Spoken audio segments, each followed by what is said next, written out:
কাবা শরীফের মধ্যে এমন একটি অংশ আছে যে অংশটি কিছুটা ভাঙা, এবং এই অংশটি পূরণ করার জন্য সৌদি গভর্নমেন্ট অনেক চেষ্টাই করেছে।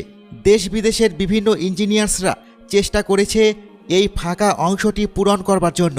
তারা বিভিন্ন কেমিক্যালের সাহায্য নিয়েছে, কিন্তু যতই কেমিক্যাল দেওয়া হোক না কেন ফাঁকা অংশটিকে কোনোভাবেই মেরামত করা যায়নি।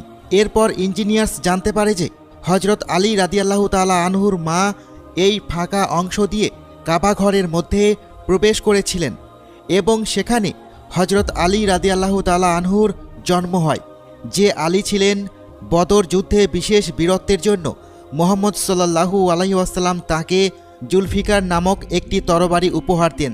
খায়বারের সুরক্ষিত কামুজ দুর্গ জয় করলে মুহাম্মদ সাল্লাল্লাহু আলাইহি ওয়াসাল্লাম তাকে আসাদুল্লাহ বা আল্লাহর সিংহ উপাধিতে ভূষিত করেন।